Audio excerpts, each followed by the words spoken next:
കൊല്ലം ചക്കുവള്ളിയിൽ അനധികൃതമായി സൂക്ഷിച്ച 5 ഗ്യാസ് സിലിണ്ടറുകൾ പൊട്ടിത്തെറിച്ചു. ഗാർഹിക സിലിണ്ടറിൽ നിന്ന് വാണിജ്യ ആവശ്യത്തിനുള്ള വലിയ സിലിണ്ടറിലേക്ക് ഇന്ധനം പകരുമ്പോഴാണ് സ്ഫോടനമുണ്ടായത്. CPIM മുൻ ലോക്കൽ സെക്രട്ടറി പ്രകാശ് ജെ കുറുപ്പിന്റെ വീട്ടിലും സമീപത്തെ ഷെഡിലുമാണ് സിലിണ്ടറുകൾ സൂക്ഷിച്ചിരുന്നത്. കൊല്ലം ചക്കുവള്ളി പോരുവഴി ചെമ്മാട്ടുമുക്കിന് സമീപമാണ് അനധികൃതമായ സംഭരണ കേന്ദ്രത്തിലെ ഗ്യാസ് സിലിണ്ടറുകൾ പൊട്ടിത്തെറിച്ചത്.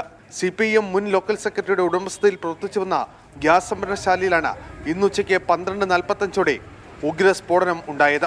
വീടിനോട് ചേർന്നുള്ള ഷെഡിൽ പ്രവർത്തിച്ചു വന്ന അനധികൃത സംഭരണ കേന്ദ്രത്തിൽ ഗാർഹിക സിലിണ്ടറിൽ നിന്നും വാണിജ്യ ആവശ്യത്തിനുള്ള വലിയ സിലിണ്ടറുകളിലേക്ക് ഗ്യാസ് നിറയ്ക്കുന്നതിനിടയിലാണ് പൊട്ടിത്തെറി ഉണ്ടായത്. 5ലധികം സിലിണ്ടറുകൾ പൊട്ടിത്തെറിച്ചെന്നാണ് പ്രാഥമിക വിവരം. ഈ സമയം ഗ്യാസ് നിറയ്ക്കുന്ന ജോലിയിൽ ഏർപ്പെട്ടിരുന്ന തൊഴിലാളികൾ ഓടി രക്ഷപ്പെടുകയായിരുന്നു. ഇതിനാൽ വലിയ ദുരന്തമാണ് ഒഴിവായത്.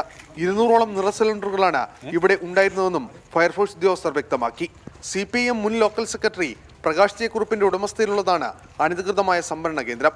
മുൻ ബ്ലോക്ക് പഞ്ചായത്ത് അംഗമായ മറ്റൊരു CPIM നേതാവിനും CPIM ഏരിയ കമ്മിറ്റി അംഗത്തിനും ഈ അനധികൃത സംഭരണശാലയിൽ പങ്കാളിത്തമുണ്ടെന്നാണ് വിവരം. പന്തളം തുമ്മമണ്ണിൽ പ്രവർത്തിക്കുന്ന ഗ്യാസ് ഏജൻസിയുടെ മറവിലാണ് ചക്കുവള്ളിയിലെ ഈ അനധികൃത കേന്ദ്രം പ്രവർത്തിച്ചു വന്നത്. സുരക്ഷാ മാനദണ്ഡങ്ങൾ കാറ്റിപ്പറത്തിയാണ് സംഭരണ കേന്ദ്രം പ്രവർത്തിച്ചതെന്നും പരാതിയുണ്ട്. ശാസ്താംകോട്ടയിൽ നിന്നടക്കം അഗ്നിരക്ഷാ സേന ഉദ്യോഗസ്ഥർ എത്തിയാണ് സ്ഥിതിഗതികൾ നിയന്ത്രണ വിധേയമാക്കിയത്.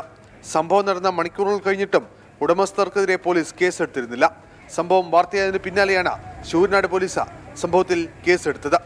24 കൊല്ലം.